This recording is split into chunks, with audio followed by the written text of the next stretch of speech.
What is going on, everybody? AHS Rules back again with another video, and in today's video I will be reviewing Ring of Honor Wrestling once again. We are doing another ROH TV review, episode 3 of the new era of Ring of Honor. This took place on March 16th, aka Austin 316 Day, but today that I am filming it is March 17th, which is St. Patrick's Day. You're probably wondering, Austin, you're not wearing green. Surprise! I am. I had to wear the Celtics hat just for this video, but you will not be seeing it besides just now. So I am wearing green. Happy St. Patrick's Day if you celebrate. It's not really the biggest deal in the world, but it is what it is. But this was a big episode of Ring of Honor because not only did we have 2 title matches take place on this episode, we had 2 Proving Ground matches, which one kicked off the show. So the Proving Ground match is when a title holder or champion, I don't know what I'll call them, title holder, faces an up-and-coming contender, and if that contender lasts the time limit, which I believe used to be 15 minutes, but tonight they said 10 minutes, or even beats the champion, they get a future title shot. So the first Proving Ground match tonight was Claudio Castagnoli versus Willie Mack. We start the match off with a collar and elbow tie-up. Willie wants to do a dive to the outside, but Claudio moves out of the way. Willie avoids a clothesline from Claudio by doing a flying kick to the face. Claudio, however, takes advantage once he gets Willie locked into the corner and eventually hits a butterfly suplex. Willie hits a big Samoan drop and he waits till they both are down on the ground for the 10 count, but Willie pops up at 9 and eventually hits a moonsault. An elbow from both ends with a sky high by Willie Mack, but Claudio moves out of the way from a frog splash attempt from Willie Mack and wins with a big uppercut. So this was a very good match, very good opening match, but Claudio getting the win. Next, a very underrated match. I did not expect this match to be as good as it was, or as long as it was, but it's Dante Martin versus Mike Bennett. Top Flight and the Kingdom have history from Final Battle. The Kingdom want revenge, but this time it is in singles action. So it's Dante versus Mike Bennett. We get a chop exchange early in the match from both. Dante hits a nice drop kick and crossbody to the outside, and then he throws Mike into the ring steps.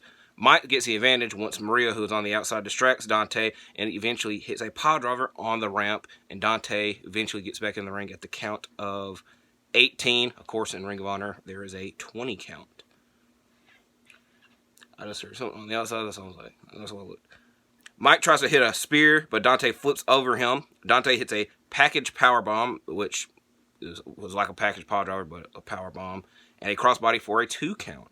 Another chop exchange ends with Bennett hitting a spear this time, a Spicoli driver, and a London Dungeon, which used to be Nigel's finisher, or one of his many finishers. But Dante is able to get into the ropes.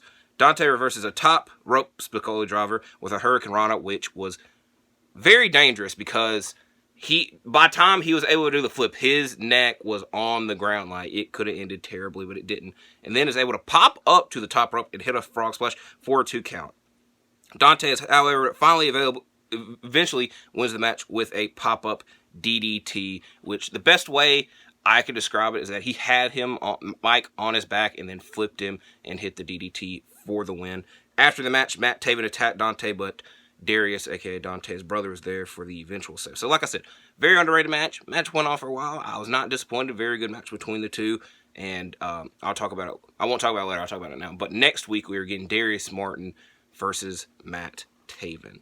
Next. Now, last week, I kind of was like, I hate the Trustbusters. I don't like the Trustbusters. I actually like the Trustbusters. But they're wrestling for a 3rd straight week on this show. I realized I don't really have a problem with the Trustbusters. I hate their entrance song. Their entrance song is not good. And hearing it so many times in a row definitely triggered me. And so that's why I was kind of I was kind of over it. But we get another Trustbusters match as Ari Daivari and Slim J take on Blake Christian and Metalik, which this match stems from last week when Ari Daivari called out Metalik, and then Metalik came out and Blake Christian made the save. Daivari and Christian start the match off, but Metalik soon comes in with a crossbody followed by a 2nd rope dropkick. Soon the Trustbusters keep Metalik in their corner, but once Christian is able to get in, he takes out Slim J with a forearm and Daivari with a crossbody. He tries to do a dive to the outside, but Slim J takes his legs out, and Christian struggles to get a tag, but eventually he does. Slim J tries a moonsault on Metalik and misses, and Metalik hits his own moonsault. Christian takes Daivari out with a drop kick inside the ring and then a Fosbury flop to the outside. Metalik and Christian win once Metalik hits a Michinoku driver on Slim J. And I'm pretty sure in WWE he called it the Metalik driver, but it's a Michinoku driver. They called it the Michinoku driver on commentary. I just wanted to throw both out there. But Blake Christian and Metalik get the win. Next, we get a promo package from Mark Briscoe talking about how for years, since the TV title has been around, he's wanted to be a TV champion, and this is the best time for him to do so, and that we are confirmed getting Mark Briscoe versus Samoa Joe for the television title at SuperCard of Honor. And then we get a separate promo package, still from Mark Briscoe, and he was talking about how he's now in AEW and Ring of Honor, and how his first promo in AEW, he's interrupted by Smart Mark Sterling, and he wants to take out all the Trustbusters. He did that, or I don't know. The Trustbusters is getting confusing because there's a lot of people. Because Josh Woods he beat, and next week he is challenging Tony Nese on Ring of Honor television.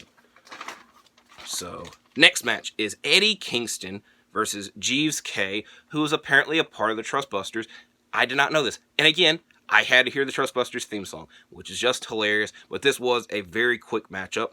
Claudio Castagnoli, however, was in the crowd, like in ringside, and he had coffee with him, and Eddie Kingston made sure to know that, and threw Jeeves K into the barricade, and the coffee explodes onto Claudio, leaving him to leave.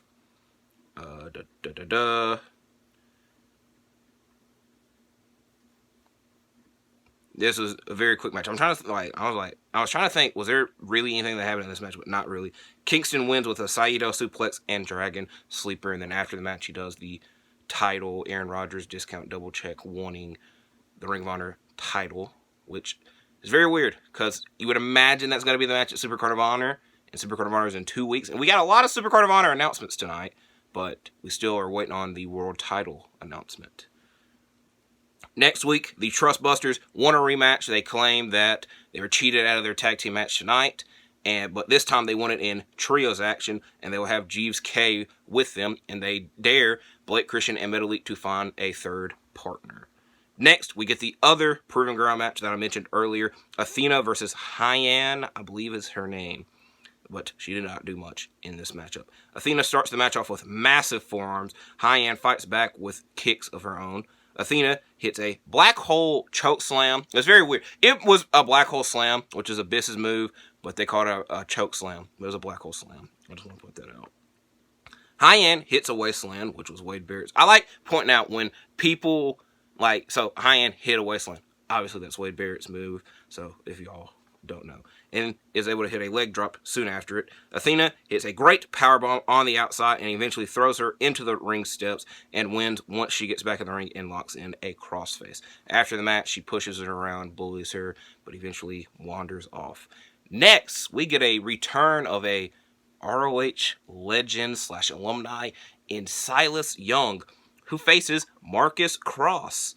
Besides pin attempts for Marcus Cross, which there's pin attempts on top of him, there's roll-up attempts. Marcus Cross didn't really do many maneuvers besides pin attempts. Silas dominated this matchup, eventually winning with a senton drop and Pee-wee plunge, which was the best way to do it. You know what it's when he goes to the top rope and he stands up on his head and then eventually hits a split-legged moonsault. Is the best way to describe it. After the match, he talks about how he is Ring of Honor. He's been in Ring of Honor for a very long time, and that ROH hasn't been the same without him, and that he is the best television champion in ROH's history, which is eventually interrupted by Shane Taylor, who says that he was the best television champion in Ring of Honor's history and challenges him to a match, which I don't think they announced that for next week, but I anticipate it'll be for next week. Next week, that's actually hilarious, because then Alright, so here is my notepad, and I ran out of room, and right there I put next week. So the match is next week.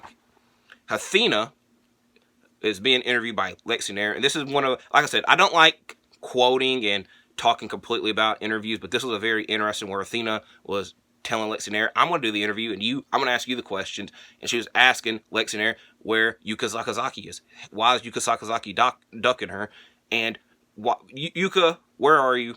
And eventually, she challenges her to a match at SuperCard of Honor, which that match was not confirmed or denied, but you can anticipate that the match takes place at SuperCard of Honor.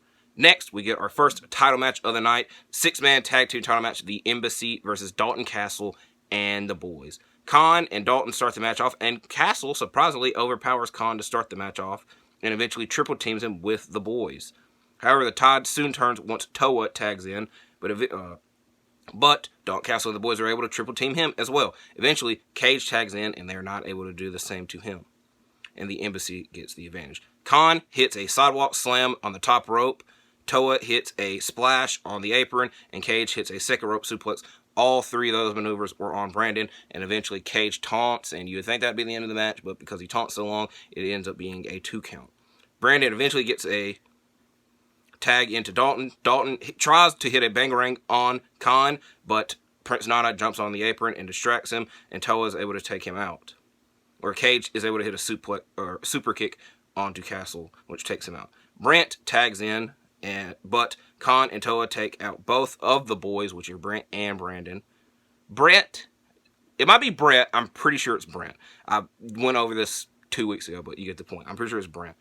But the Embassy soon dominate with the Gates of Agony, which are Khan and Toa, and they dominate the Boys and eventually slam Brandon onto Brent, and the Embassy win the match.